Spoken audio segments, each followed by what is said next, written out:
Go now to Greenville, South Carolina, and Trey Gowdy, chairman of the House Oversight Committee. That's one of the committees investigating Russian meddling in the 2016 election. Congressman, you just heard President Trump once again refer to the Russia probe as a witch hunt, and he specifically referred to the hearing that you chaired this past week with FBI agent Peter Strzok as proof of his claim. Do you agree with the president's assertions and they do seem aimed here at discrediting the Mueller probe? I don't think it's a witch hunt. I've never thought it was a witch hunt. We now have two series of indictments against Russians, one for the social media, the other for the unlawful intrusions. Russia attacked this country in 2016.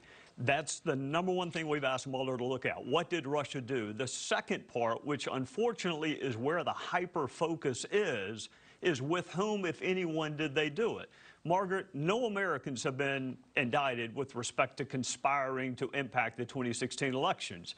My focus is on the first thing. What did Russia do? And that's not a witch hunt. That's an attack on our country. So you're right, no Americans were charged, but 12 Russian military intelligence officers were for attacking the DNC and other Democratic organizations, going after Hillary Clinton's emails, and also attempting to break into state election boards. So how should Americans understand this? That this is an attack on all of us. Our elections are just that, Margaret. They're our elections. And Republicans and Democrats are free to fight among and with themselves. But that fight ends at the border. And I would ask the president to give some serious consideration. Your first request of Vladimir Putin needs to be, tell us which airport we can pick up the 25 Russians that tried to interfere with the fundamentals of our democracy. If you really claim you had nothing to do with it, then you should be as shocked as we were that your military was being used to impact our election. Tell us where you're going to extradite those folks, because an American grand jury indicted them for undermining our democracy. You have now heard over 20 hours of testimony from Peter Strzok, who was named by the president there. You also met with Lisa Page, a lawyer at the FBI involved with this Friday. I think you're meeting with her again tomorrow. In your investigations, have you seen any evidence of an anti-Trump bias at the FBI? Sure. An anti-Trump bias? Absolutely. You just mentioned two of them, Strzok and Page. I mean, Strzok was biased against Trump before he began investigating him. Of course, on August the 6th, he promised to stop his candidacy. On the 15th, he talked about an insurance policy. I think the most damning piece of evidence, Margaret, with respect to bias is the day Bob Mueller was announced, Special Agent Peter Strzok wasn't talking about indictments like you and I just were. He wasn't talking about defending the country like you and I are. He's talking about impeaching the president. That is an unprecedented level of bias. Now, how pervasive it was beyond those two, I think there are 4 or 5 other unidentified Bureau and Department agents and employees who also had bias, but there are 13,000 FBI agents, and 99.9% of them are doing exactly what you would want them to do and exactly the way you would want them to do it. Well, that's a point here, though, that seems to be getting lost, or at least when the president is speaking, he's conflating these specific individuals, the number you put 4 or 5, with the entire intelligence organization that is the FBI, and there is some concern that that is corrosive to our democracy. Do you fear that your hearing is being used in that way? Well, our private hearing was much more constructive than the public hearing. I mean, public hearings are a circus, Margaret. I mean, that's why I don't like to do them. I don't do many of them. I mean, it's a freak show. I mean, the private interviews are much more constructive. But I would also say this. I mean, put yourself in President Trump's shoes for just a second. Jim Comey thought that impeachment was too good for you. John Brennan says you should be in the dustbin of history. Those are not insignificant people. One headed the FBI, the other headed the CIA when you were under investigation. The lead FBI agent said that you would be destabilizing for the country and promised to stop your candidacy. I mean, Margaret, if you were being investigated by people who had that level of bias and animus against you, I think you would be concerned as well.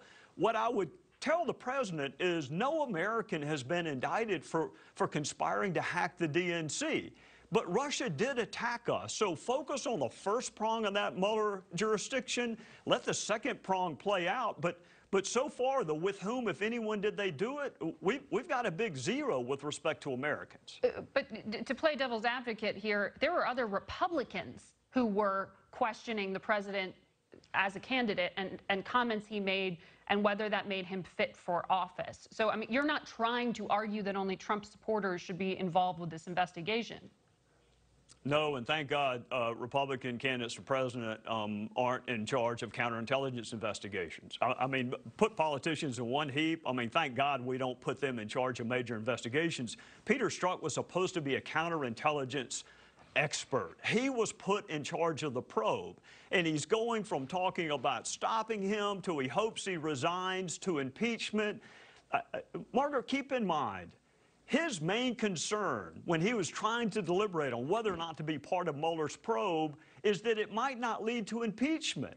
I mean, if you were a counterintelligence expert, this is a chance of a lifetime to fight for your country against Russia, and you're concerned that it might not lead to impeachment. I mean, no American would want Peter Strzok investigated them if he had that amount of animus against them. None of us would. Are you going to sign on to this effort to impeach Deputy Attorney General Rod Rosenstein that House Republicans are talking about putting forward this week? No. For what? Impeaching for what? No. Inappropriate. I've had my differences with Rod Rosenstein. I talk to him quite often, privately, which again is a lot more constructive than the public hearings we have. He's a Trump appointee. So is Jeff Sessions. So is Chris Wray. If President Trump is dissatisfied with Rod Rosenstein, he can fire him with a tweet. But to impeach someone, I mean, no, I would not be. I'm not convinced there is a movement. I read about it in Politico, and sometimes their sources are better than mine, but I'm not part of that. Very quickly, are you going to investigate who the congressional candidate was who was in contact with the conspirators? This is named in the indictment. I would love to know who that was, so I hope you'll investigate it. I'm going to try to find out who it is. Now, this is an unindicted. I mean, that's important. Whatever this person didn't rise to the level of criminality, but I am incredibly disappointed that any member of Congress would reach out to WikiLeaks or Julian Assange or Lucifer and try to get dirt on a Democrat. That is very disappointing. I don't know who it is, but I'd love it if you or I, found out who it was. All right. Well, when you find out, get back to us, Congressman. Thank you very much for your time. We'll be